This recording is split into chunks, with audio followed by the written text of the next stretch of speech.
Sir Anju Yadav గారికి మరి అంటే వివాదాస్పద మహిళ అనే పేరు కూడా తిరుపతిలో ఉండడం చూస్తున్నాం సార్. ఎన్నో వివాదాస్పద సిచ్యువేషన్‌లో ఆమె ఎదుర్కోవడం చూసాం. అసలు మరి ఇప్పుడు ఎన్నికల విధి నిర్వహణలో ఉండకూడదని చెప్పేసి రాత్రికి రాత్రే ఈమెను బదిలీ చేశారని చెప్తున్నారు కదా! ఎందుకు బదిలీ చేశారు సార్ ఈసీ? ఈసీ గత కొద్ది రోజులుగా కొరడా జలిపిస్తూనే ఉంది.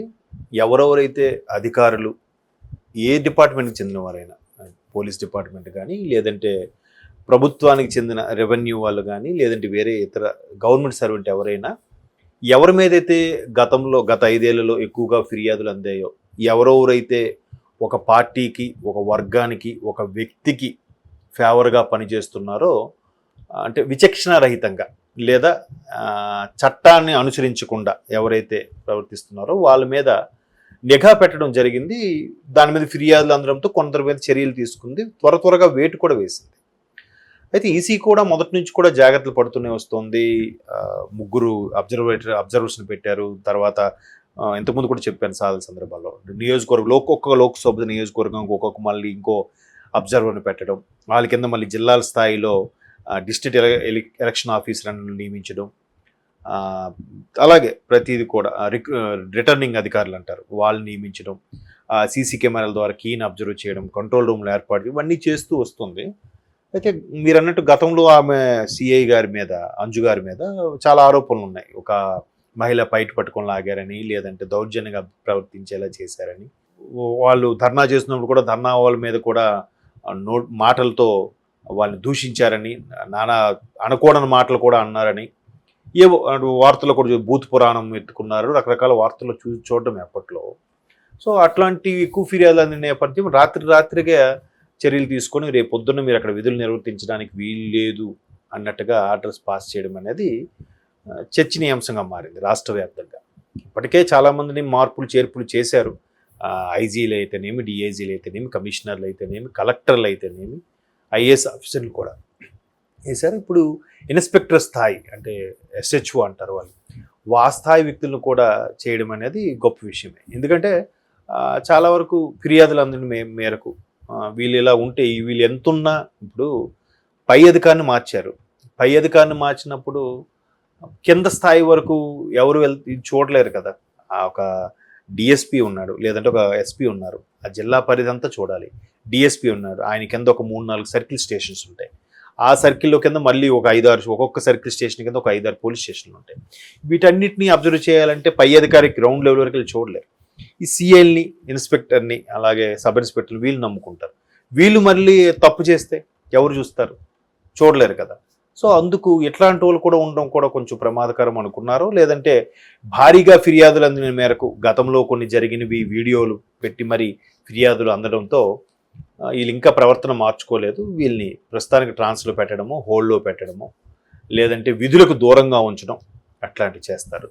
సో అందులో భాగంగానే ఆవిడకి చేసినట్టున్నారు. ఎందుకంటే ఈవిడ పేరు చాలాసార్లు వినపడింది కూడా, సిఐ గారి పేరు.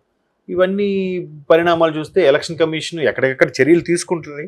అయినా మనం వార్తల్లో కూడా చూస్తున్నాం, చెదురుమదురు ఘటనలు జరుగుతున్నాయి, పలానా దగ్గర తోపులాట జరుగుతుంది, పలానా దగ్గర పోలింగ్ ఏజెంట్లను లోపలికి రానివ్వట్లేదు, ఇంకో దగ్గర ఈవీఎంలు మొరాయించే, దానివల్ల స్థానికులు ఘర్షణ పడ్డారు, గేట్లు తోసుకొని బయటకు వచ్చేస్తున్నారు, ఈ పోలింగ్ స్టేషన్ వరకు లేటుగా ప్రారంభమయ్యే లాంటివి వార్తలు వింటున్నాం. బట్ ఎక్కడికక్కడ ఇప్పుడు ఎంతకని ఉన్న మంది తక్కువ డిపార్ట్మెంట్ కోసం పనిచేసే వాళ్ళు, కానీ అప్పటికి పక్క రాష్ట్రాల నుంచి కొన్ని రకాల బలగాలను, ప్లాటూన్ బలగాలను తీసుకొస్తారు, కొన్ని రకాల అధికారులను తీసుకొచ్చి స్పెషల్ డిప్యుటేషన్ మీద వేయడం, వాళ్ళతో పర్యవేక్షించడం అన్నీ చేసినప్పుడు కూడా మంది ఎక్కువ కాబట్టి కంట్రోల్ చేయడం కూడా కష్టం అవుతుంది వాళ్ళకి.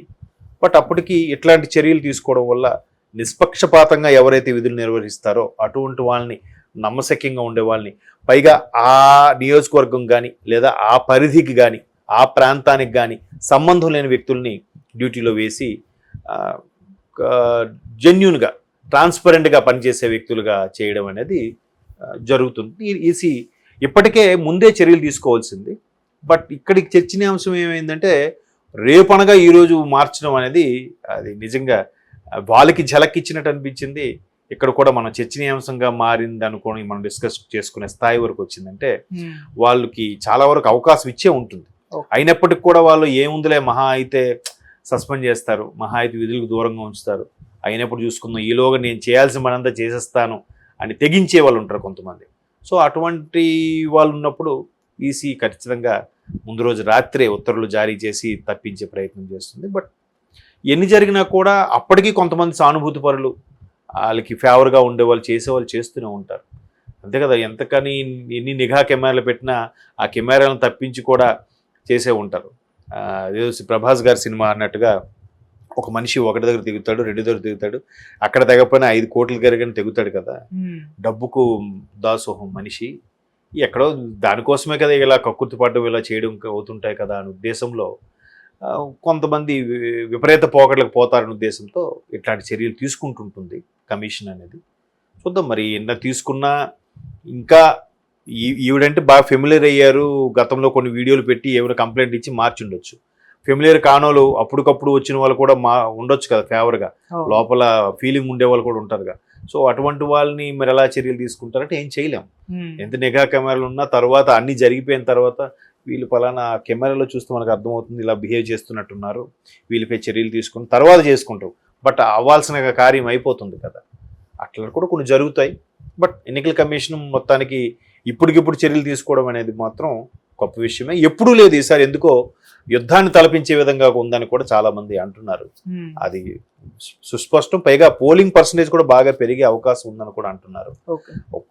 పక్క రాష్ట్రాల నుంచి కూడా జనాలు తండోపతండాలుగా వెళ్ళడం, ఈసీ కూడా చాలా సీరియస్గా తీసుకొని అన్ని సదుపాయాలు చేస్తుంది, ఎక్కడికెక్కడ చెక్ పెడుతుంది, ఎవరైనా ఎక్స్ట్రా చేస్తే వాళ్ళు తోక కత్తిరిస్తుంది. బాగానే ఉంది, చూద్దాం మరి ఇది ఎక్కడ తీసుకెళ్తుంది అనేది. మనకి ఇంకా ఈ పోలింగ్కి కౌంటింగ్ కూడా చాలా గ్యాప్ ఉండడం, ఆల్మోస్ట్ 20 రోజులు గ్యాప్ ఉండడం కూడా కత్తి మీద సామే భద్రతా బలగాలు వీళ్ళందరికీ కూడా.